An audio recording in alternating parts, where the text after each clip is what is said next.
किसानों का कर्ज माफ जो हमने कहा था, घोषणा करी थी, जो बीजेपी ने बंद किया, ये हम चलाते रहेंगे, ये चलती रहेगी। कमलनाथ एक बार फिर अपने टेस्टेड फॉर्मूले के साथ ही चुनाव मैदान में जाने की तैयारी में हैं। 2018 में यदि कांग्रेस ने सूबे में 15 साल बाद सत्ता में वापसी की थी, तो इसका बहुत बड़ा कारण किसानों को ही माना गया था। 2023 में भी कांग्रेस किसानों के जरिए सत्ता की सीढ़ी चढ़ने की तैयारी में है। मंगलवार की शाम जब अचानक खबर आई कि कमलनाथ वचन पत्र से संबंधित कोई बड़ी घोषणा कर सकते हैं, तो कई तरह के कयास लगाए गए थे, लेकिन कमलनाथ की प्रेस कॉन्फ्रेंस सिर्फ किसानों पर ही फोकस रही। इस योजना से प्रदेश के 37 लाख किसानों को लाभ पहुंचेगा। किसानों के जो पुराने बिजली के बिल हैं, जो बकाया हैं, ये राशि भी माफ करी जाएगी। किसानों को 12 घंटे पर्याप्त बेनिबाद बिजली उपलब्ध कराएंगे। जितने भी आपराधिक केस बने हैं किसानों पर आंदोलन के, इन सबको हम वापस लेंगे। कमलनाथ ने इन घोषणाओं के जरिए प्रदेश के सभी किसानों को साधने की कोशिश की है। 5 हॉर्स पावर तक के सिंचाई पंपों के बिजली बिल माफ, बिजली का बकाया बिल माफ, किसानों का कर्ज माफ, 12 घंटे लगातार बिजली और आंदोलनों के दौरान किसानों पर दर्ज केस वापस लेने की घोषणा भी उन्होंने की। जाहिर है कमलनाथ ने इन वादों के जरिए लगभग सभी किसानों को साधने की कोशिश की है। इधर बीजेपी ने भी कमलनाथ की घोषणाओं पर पलटवार करने में देर नहीं लगाई है। माननीय कमलनाथ जी, फिर कर्जा माफी की बात कर दी आपने। आपके धोखे से किसान ओवरड्यू हो गया, खाद बीज नहीं ले पाया, और फिर आपने कह दी दूसरी किस्त और तीसरी किस्त, मतलब 2-2 हजार किए थे, फिर 2-2 हजार कर दोगे। आप हमेशा सपनों में जीने वाले नेता रहे हो, ये तो सिद्ध हो गया। अब इस सब भावी मुख्यमंत्री ये जो सपने आप देख रहे हो, सब प्रदेश को मालूम है कि आपको आना ही नहीं है, और आपकी ना आना नहीं है तो इस तरह के काम होने ही नहीं है। किसान का कर्जा माफ करेंगे कहा था, कर्जा माफ किया किसानों का। 10 दिन में नहीं होगा तो हम ये कर देंगे। कांग्रेस घोषणा करने में और मैनिफेस्टो करने में एक नंबर आती है सत्ता के कुर्सी पे बैठने के लिए। उसके बाद जनता को पूर्ण तरीके से भूल जाती है, और जनता इस व्यवहार से अच्छी तरह आज वाकिफ हो चुकी है। 2023 को लेकर बीजेपी और कांग्रेस किस माइक्रो लेवल पर जाकर काम कर रही हैं, ये समझा जा सकता है। हर रोज सधे हुए कदमों से दोनों दल आगे बढ़ रहे हैं, लेकिन आज की स्थिति देखें तो जहां बीजेपी महिलाओं पर फोकस करके अपनी हितग्राही योजनाओं के जरिए पूरे परिवार को साधने की कोशिश में है, तो वहीं कांग्रेस एक बार फिर किसान पर ही फोकस कर रही है।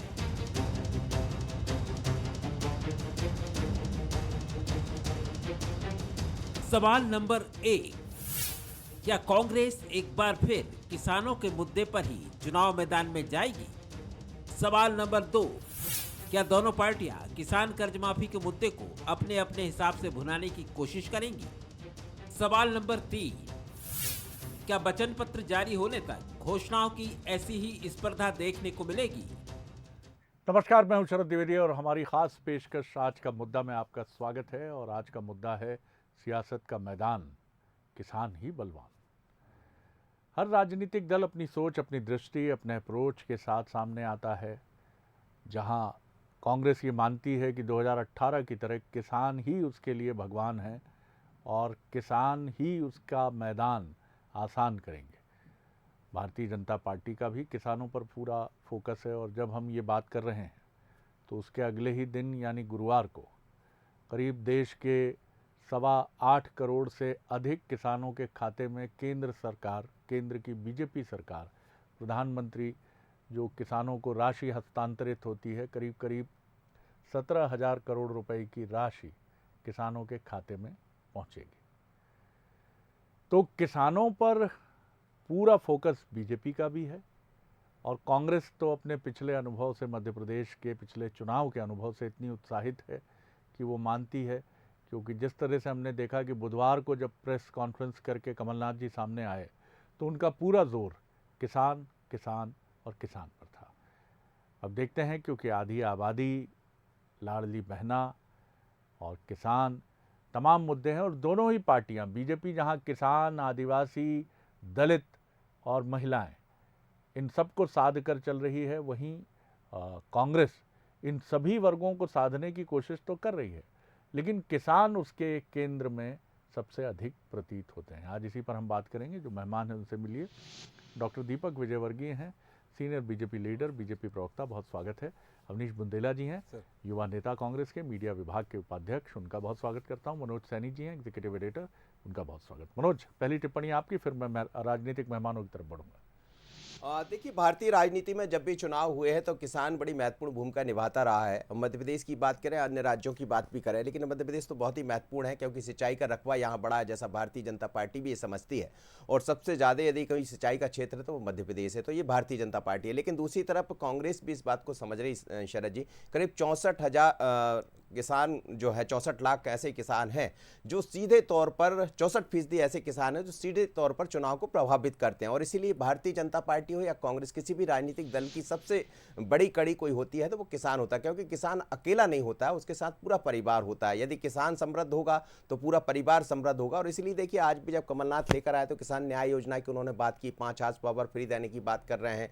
पिछली बार जो कर्ज छूट गया था उसकी शुरुआत वहीं से की जाएगी जहां से छूटा है, यानी सीधे तौर पर किसानों को प्रभावित करने की बात है। और 2018 में भी 27.5 लाख किसानों का जैसा दावा है कांग्रेस का, कर्ज माफ किया है, उसका लाभ भी मिला था 2018 में। तो भारतीय जनता पार्टी के साथ साथ कांग्रेस ये मानकर चल रही है कि सबसे अच्छा जो रास्ता निकलता है चुनाव तक पहुंचने का, या जीत का रास्ता जो निकलता है वो किसानों से निकलता है। और इसीलिए सही सही धीरे धीरे कर अलग अलग प्रेस कॉन्फ्रेंस के जरिए ऐसी बातें कांग्रेस की तरफ से आती रहेंगी। लेकिन भारतीय जनता पार्टी जो 17,000 करोड़ कल डालने वाली, जिसका जिक्र आप कर रहे थे, ये किसान सम्मान निधि होगी जो बार बार केंद्र की तरफ से दी जाती है, जिसमें 6,000 केंद्र देता, 4,000 14वीं किस्त है उसकी, 14th।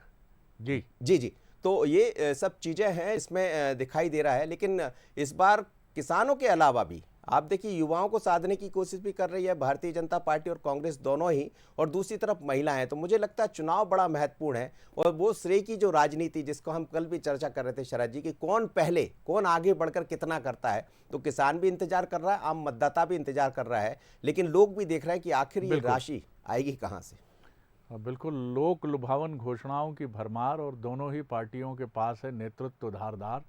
तो देखते हैं, लड़ाई बड़ी दिलचस्प होती चली जा रही है, एक के बाद एक, और कोई पीछे हटने को तैयार नहीं। डॉक्टर दीपक विजयवर्गीय, किस तरह देखते हैं आप, कमलनाथ जी ने जिस तरह की घोषणाएं किसान केंद्रित की हैं, चाहे 5 हार्स पावर के पंप हों या तमाम बातें हों, और एक दिन बाद ही 17,000 करोड़ से अधिक की राशि किसानों के खाते में सम्मान निधि के जाने वाले हैं। 8.25 करोड़ से अधिक किसान देश के लाभान्वित होंगे। बीजेपी जी, देखिए, केंद्र सरकार जो राशि जारी कर रही है और मध्य प्रदेश में जो कंट्रीब्यूट करता है, ये तो एक योजना है जो लंबे समय से चल रही है, और इससे मध्य प्रदेश के लाखों किसान और देश के करोड़ों किसान लाभान्वित हुए हैं। लेकिन एक बात समझ में नहीं आ रही है कि कमलनाथ जी की अचानक नींद खुलती है और अचानक वो प्रेस कॉन्फ्रेंस ले लेते हैं। मैं नहीं समझता कि आज कोई मौका था या इस समय कोई मौका है कि वो कहें कि साहब वो पिछले घोषणा पत्र में जो हुआ था वो फिर से कर देंगे। तो चुनाव में अभी सब समय है, और कांग्रेस पार्टी को मैनिफेस्टो अपना जारी करने का इंतज़ार करना चाहिए। अगर आज वो कोई घोषणा करने जा रहे थे तो फिर मैनिफेस्टो के साथ आते, अभी कोई वजह नहीं है।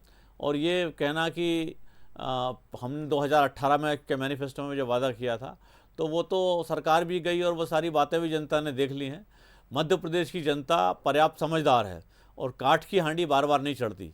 मध्य प्रदेश की जनता ने देखा है कि 2018 में राहुल गांधी मध्य प्रदेश आए थे और उन्होंने कहा था कि मध्य प्रदेश के सारे किसानों का कर्ज हम माफ़ कर देंगे 10 दिन के भीतर, और अगर 10 दिन के भीतर कर्ज माफ़ नहीं हुआ तो मध्य प्रदेश में मुख्यमंत्री बदल दिया जाएगा। 10 दिन तो अलग बात है, 500 दिन हो गए, मध्य प्रदेश के किसानों का कर्जा माफ़ नहीं हुआ। और ये कुछ कथित कागज़ों की बात कमलनाथ जी बार बार करते हैं कि हमने ये कर दिया था, वो कर दिया था। तो किसी किसान के ऊपर 1 लाख रुपये का कर्जा है या 50,000 का कर्जा है, उसके 500 रुपये माफ़ कर दिया और इसको रिकॉर्ड में ले लिया, तो ऐसे आप 27 लाख कर लो या 28 लाख कर लो, उससे कोई फ़र्क पड़ने वाला नहीं है। मध्य प्रदेश के किसी भी गांव के किसान का एक भी गांव ऐसा नहीं कह सकता कि साहब हमारा कर्जा माफ़ हो गया। तो ऐसा कुछ भी नहीं हुआ, और मध्य प्रदेश की जनता कांग्रेस को अच्छे से समझ गई है। मध्य प्रदेश में कांग्रेस पार्टी 50 साल तक सत्ता में रही, ना इनको किसानों की खबर थी, ना महिलाओं की खबर थी, ना युवाओं की खबर थी। कांग्रेस सत्ता में मदबस्त है और इसीलिए कांग्रेस का पतन हुआ है। अब ये चाहे एक बार घोषणा कर लें, 5 बार कर लें, या फिर से अपना वचन पत्र या गारंटी कार्ड जो कुछ भी लाने वाले हैं 2 महीने बाद वो लेके आएँ, उससे कोई फ़र्क पड़ने वाला नहीं है। मध्य प्रदेश की जनता इनको टेस्ट कर चुकी है, एक बार ये भरमा चुके हैं जनता को, दूसरी बार ऐसा नहीं कर पाएंगे। बुंदेला साहब, बीजेपी का एक तो आरोप ये है कि भले ही विधानसभा में बीजेपी के ही मंत्री के उत्तर का हवाला देकर कांग्रेस ये दावा करे कि आप ही ने जवाब दिया है कि कर्ज माफ़ी हुई है, लेकिन बीजेपी का आरोप है वो छलावा थी। कहीं 500 रुपये, कहीं 1000 रुपये, कहीं 800 रुपये, कहीं 700 रुपये, और उसके बाद भी चक्कर पे चक्कर लगाना पड़े किसान को। तो एक तो इसका जवाब दीजिएगा, और क्या इस बार इन सारी चीज़ों से कुछ कांग्रेस ने और आगे जाकर किसानों के हित में आगे बढ़ने की पुरजोर कोशिश की है? देखिए शरद जी, किसान कर्ज माफ़ी की जहाँ तक बात है, मुझे लगता है पिछले 2-2.5 साल से निरंतर हम ये जवाब दे रहे हैं, और जब से कमल पटेल जी ने विधानसभा के पटल पर जवाब दिया है, अब ये भाजपा कितनी ही लकीर को पीट ले सर, कुछ नहीं होने वाला, ऑन रिकॉर्ड है वो। और देखिए, जब भी कर्जा होता है किसानों पर, तो हमने ये कभी नहीं कहा कि 15 लाख की तरह के सबके खातों में, हमने कहा था कर्जा माफ़ होगा, और उसमें नोड्यूस इशू होते हैं, बैंकों से नोड्यूस इशू कराए जाते, तो उसकी हमने प्रक्रिया शुरू की, और राहुल जी ने कहा था 10 दिन में कर्ज माफ़ी शुरू होगी, बिल्कुल शुरू हुई कर्ज माफ़ी 10 दिन में। और अभी मैं देख रहा था, सिंधिया जी कह रहे थे कि कर्ज माफ़ हुआ। सिंधिया से पूछता हूं कि आप सड़कों पर उतरे, क्योंकि ये देखिए बयानबाजी बहुत होती है भाजपा में। शरद जी, एक बड़ी विडंबना है। आज अगर कमलनाथ जी ने प्रेस कॉन्फ्रेंस कर दी तो क्यों कर दी, अगर उनने ये कहा तो क्यों किया, तुरंत नरोत्तम मिश्रा जी आ गए, BD शर्मा जी आ गए। भाई, राजनीति में हर तर्क का कुतर्क क्यों करना। आप, अगर उन्होंने प्रेस कॉन्फ्रेंस की है, आप अपनी बात रखी, हम तो कहा ना अभी इन्होंने कि पता नहीं कहां से नींद से जाकर, भाई हम ये सब गतिविधियां नहीं करते, हम जनहित के मुद्दों पर चलते हैं शरद जी। जैसे अब आपके दूसरे सवाल का जवाब मैं दे दूं आप कि देखिए, जनहित के मुद्दे से जुड़ा वो जवाब है शरद जी। क्या आप देखें, निरंतर हम लगे हैं किसानों के मुद्दों पर, महिला सुरक्षा के मुद्दों पर, आदिवासी सुरक्षा के मुद्दों पर, उनके सम्मान के लिए, दलितों के सम्मान के लिए, लेकिन उसके बावजूद इतने सारे इनके दौरे हो रहे हैं। मोदी जी कहीं आप देखें रविदास जयंती पर आ रहे हैं, सारी चीज़ें कर रहे हैं, ठीक है, लेकिन उसके बाद भी क्या कानून व्यवस्था लचर नहीं है, जो निरंतर इस तरह के हादसे रोज आ रहे हैं, चाहे वो सीधी कांड हो या दमोह कांड हो। ये क्यों हो रहा है ऐसा? तो ये बताता है कहीं ना कहीं कि भाजपा जनहित से बहुत दूर है। और अभी भी अमित शाह जी अभी भोपाल पधारे हैं, तो कहीं ना कहीं बताता है शरद जी कि बार बार जो आना हो रहा है, सिर्फ देखिए, इसमें कहीं कोई जनहित की बात है क्या शरद जी? नहीं है। ये इनकी एक अंदरूनी गुत्थी ऐसी है कि इतनी बार बैठ के भी गुत्थी सुलझ नहीं पा रही है। ये समझ से परे शरद जी कि मोदी जी भी आकर चले गए, शाह साहब भी कई बैठकें करके, ऐसी कौन सी गुत्थी है, ऐसा कौन सा, भाई ऐसी कौन सी मीटिंग है जो आप बार बार करते हैं, क्या कारण है, ये जनता को आप बताएं। क्योंकि अगर बार बार इस तरह के नेता आ रहे हैं तो कहीं ना कहीं वो जनता के हितों का, जनता का पैसा होता है जो उसमें खर्च होता है, बार बार उनकी सुरक्षा के लिए, बार बार उनके लिए प्रबंध किए जाते हैं। ठीक है, भाजपा का पैसा है, लेकिन कहीं ना कहीं सरकारी विभाग भी जुड़े हैं, जनसंपर्क भी जुड़ा है, जो कहीं ना कहीं उनके स्वागत में खड़ा होता है शरद जी।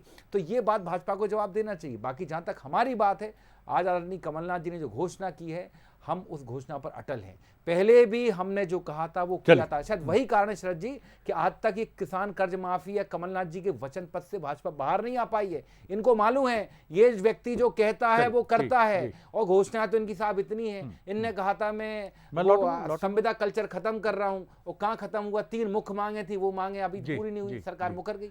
मनोज, भले ही कांग्रेस को आपत्ति हो इस बात पर, एक लोकतंत्र है, लोकतंत्र में अधिकार है उनका कि क्यों बार बार अमित शाह जी मध्य प्रदेश आते हैं, प्रधानमंत्री मध्य प्रदेश आते हैं, लेकिन मध्य प्रदेश आने का मतलब क्या है ये बहुत साफ है कि वो ये चाहते हैं, और चाहना पूरी तरह लाजिमी भी है कि मध्य प्रदेश बीजेपी के संगठन का मुकुट शिरोमणि है, और मध्य प्रदेश में बीजेपी की सफलता बहुत महत्वपूर्ण है राष्ट्रीय परिप्रेक्ष्य में भी। बल्कि 5 राज्यों में अगर आप कहें तो बीजेपी के लिए सबसे महत्वपूर्ण जो प्रदेश है वो मध्य प्रदेश है। और यही वजह है कि उत्तर प्रदेश की तरह, जैसे उत्तर प्रदेश के लिए कहा जाता है कि वो केंद्र में सरकार बनाने का गलियारा लखनऊ से होकर गुजरता है, ऐसे ही अगर बीजेपी के संगठन की जय जय का मार्ग है तो वो मध्य प्रदेश से होकर जाता है। आप थोड़ा और रोशनी डालिए, क्यों अमित शाह जी बार बार, क्यों मोदी जी बार बार?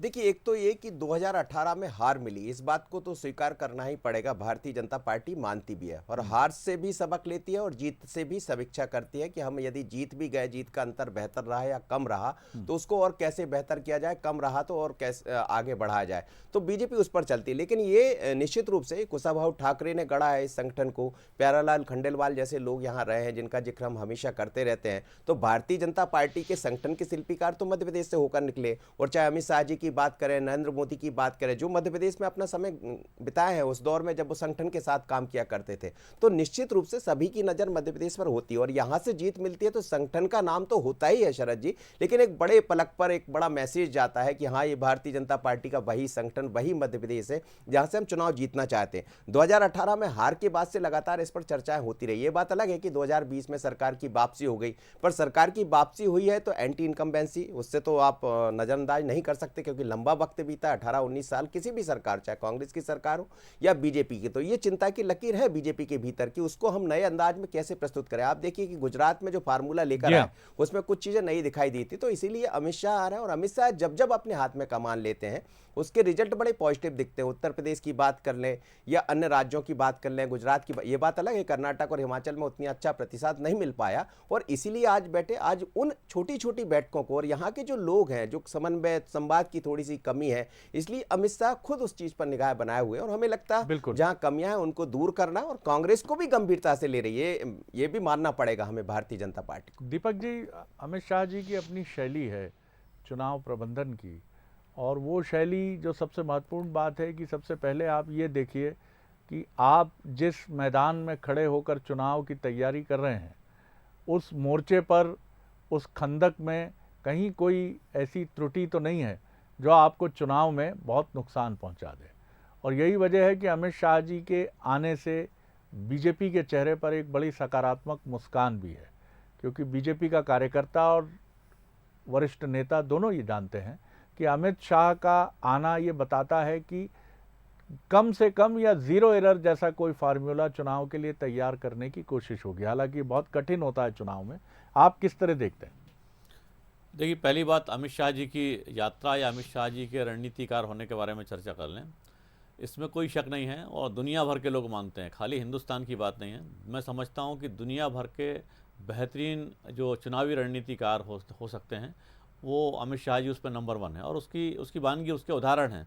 जैसे उत्तर प्रदेश में 2014 के पहले चुनाव हुए तो या उसकी चुनाव की तैयारी हुई, लोकसभा के चुनाव की, सांसदों की संख्या केवल 7 संख्या होती थी। उस 7 संख्या को 75 तक पहुंचाना, 10 गुने से ज़्यादा पहुंचाना, मैं समझता हूं कि दुनिया के इतिहास में ऐसा कहीं नहीं हुआ होगा। और उस चुनाव में 2014 के लोकसभा चुनाव में आपने भी बहुत चर्चाएं की होंगी, दुनिया भर की मंचों पर राजनीतिक चर्चा हुई, लेकिन आमतौर पर लोग अंदाज लगाते थे कि भारतीय जनता पार्टी अपना जो पुराना शीर्ष है 182 तक पहुंच जाएगी, कुछ और आगे पीछे हो सकती है, सरकार बना लेगी, लेकिन 182 नहीं 282 तक पहुंच जाएगी, ये बहुत कम लोगों ने कल्पना की थी। और वो 282 का जो आंकड़ा है वो निश्चित तौर पर अमित शाह जी की रणनीति, अमित शाह जी की जो चुनावी सूझबूझ है, इस देश को उनको समझने की क्षमता और उसके अनुसार रणनीति बनाने की क्षमता और चुनाव जीतने की क्षमता, ये अद्भुत है अमित शाह जी की। और इसीलिए जब अमित शाह जी के मार्गदर्शन की बारी आती है तो देश भर में कहीं भी चुनाव हो, कार्यकर्ताओं का प्रफुल्लित हो जाना और उत्साहित हो जाना ये स्वाभाविक है।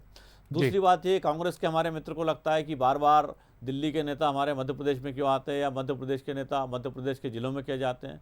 मैं समझता हूँ कांग्रेस को इस बात को समझना चाहिए कि लोकतंत्र में ज़रूरी है कि राष्ट्रीय नेता प्रांतों में आए, प्रांतीय नेता जिलों में आए, जिलों के नेता और नीचे ब्लॉक या मंडलों में आए और मंडलों के नेता बूथ तक पहुँचें। उसी से लोकतंत्र जिंदा रहने वाला है। चुनाव की तैयारियाँ हो या ना हो, कोई भी मौका हो, कांग्रेस पार्टी ये भूल गई कि लोकतंत्र किस तरह सबल हो सकता है और इसीलिए कांग्रेस की दुर्दशा हो रही है। कमलनाथ जी अपने ड्राइंग रूम में मीटिंग करके एक आध बार कोई चुनावी सफलता थोड़ी बहुत अर्जित कर सकते हैं, लेकिन लोकतंत्र के लिए इस तरह की कोई मिसाल कायम नहीं कर सकते हैं। और इसलिए मैं समझता हूं कि बजाय इसके कि ये कौतुक जाहिर करें, इनको प्रेरणा लेना चाहिए अमित शाह जी से कि देश में चुनावी रणनीति कैसे होती है, चुनावी माहौल कैसे बनाया जा सकता है और लोकतंत्र को कैसे मजबूत बनाया जा सकता है। कमलनाथ जी ने तो कम से कम बीजेपी से ये चीज़ उन्होंने अडॉप्ट की है और ये कहने से भी कभी वो पीछे नहीं रहे कि हमारी लड़ाई बीजेपी से नहीं, बीजेपी के मजबूत संगठन से है। तो निश्चित तौर पर कांग्रेस ने सीखा है दीपक जी और इसमें कोई बुराई भी नहीं है। बुंदेला साहब, ये बिल्कुल सही बात है कि एक ऐसे कमांडेंट हैं अमित शाह, जिनके खाते में, जैसा दीपक जी कह रहे थे और बिल्कुल ठीक कह रहे थे, कि उत्तर प्रदेश जैसे राज्य में जिस तरह से बीजेपी का उत्थान हुआ है, और निश्चित तौर पर वही रिफ्लेक्ट हुआ है उत्तर भारत की राजनीति में 200 प्लस सीटें लेती है लोकसभा की भारतीय जनता पार्टी, और इसका सबसे बड़ा प्रतीक और प्रतिनिधि राज्य बनता है उत्तर प्रदेश।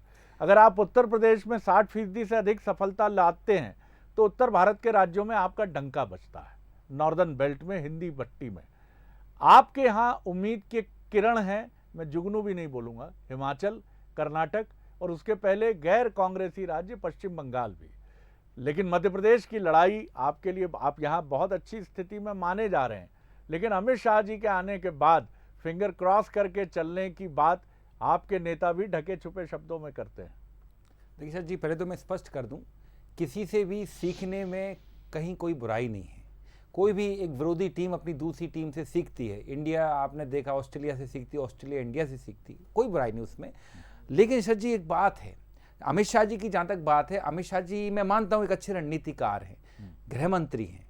मुझे लगता है उनका सबसे पहला फर्ज है कि जनहित के लिए उनको मणिपुर में डेरा डालना चाहिए। अगर इतने अच्छे रणनीतिकार है तो नॉर्थ ईस्ट आज जो जल रहा है, क्योंकि अब मणिपुर से वो आग धीरे धीरे अन्य राज्यों तक भी पहुंच रही है। देखिए, इन्होंने आरोप लगाया था कि कांग्रेस ने इन 7 राज्यों के साथ अन्याय किया। जब ये सत्ता में आए तो इतना जल गया कि आज आप देखें हजारों लोग मर गए, मतलब हजारों बलात्कार, खुद मुख्यमंत्री एडमिट कर रहा है कि हजारों बलात्कार हो चुके हैं। तो अगर इतने अच्छे रणनीतिकार हैं अमित शाह जी, तो अपनी रणनीति लेकर ये, और सबसे बड़ी बात मैं तो कहता हूं, प्रभु श्री राम ने कहा है, जब तक प्रजा के अंतिम व्यक्ति के मन में सवाल है राजा के प्रति, तो राजा चैन से नहीं सो सकता। और यहाँ दोनों राजा अमित शाह, मोदी जी लगे प्रचार पे प्रचार करने।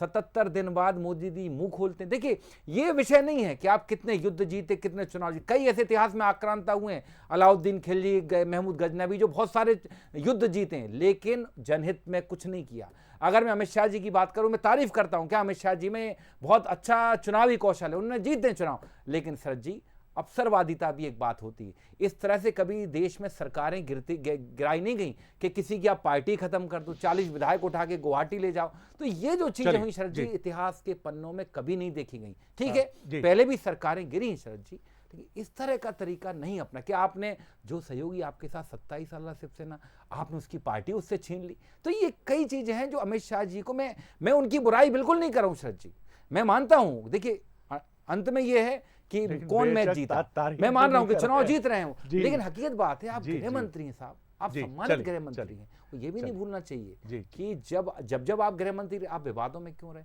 इसके अलावा गुजरात में भी आप मंत्री थे, दंगों को लेकर भी आप पर विवाद रहे, सरकार खुद आपकी थी। अटल बिहारी जैसे महान नेता ने कहा था कि राजधर्म का पालन करें मोदी जी, ये उसी सरकार। मनोज, एक बहुत छोटा कमेंट आपका, बहुत छोटा कमेंट। बुधवार की मीटिंग, क्या नटशेल में मैसेज अमित जी का इस बैठक में है? जी देखिए, बहुत साफ है कि जो कमेटियां बनी हैं, जिन कमेटियों का गठन होना, करीब 13 ऐसी समितियां हैं जिनका आज गठन हो चुका है लगभग, लेकिन उस पर मोहर लगना है। तो हमें लगता है देर रात या कल सुबह वो सूची भी सामने होगी, और जो बड़े नेता है मध्य प्रदेश के, जिनको जिम्मेदारियां सौंपा जाना है, तो वो उन समितियों में सबको एडजस्ट कर दिया जाएगा। कुछ बातें उन्होंने कही थी, कुछ रिव्यू करना है, जो पिछली बार बैठक में टारगेट देकर गए थे, तो वो रिव्यू करने भी यहाँ पहुंचे, यानी समीक्षा भी है, और समीक्षा के साथ आगे बढ़ने की रणनीति भी। तो बहुत कुछ अब जो खाका तैयार है 2023 का, वो बिल्कुल सामने होगा। लेता हूं आज का छत्तीसगढ़ आज का मुद्दा क्या है, क्योंकि अब बारी छत्तीसगढ़ आज का मुद्दा की है। वोट बैंक का सब्जेक्ट है आज छत्तीसगढ़ आज का मुद्दा का।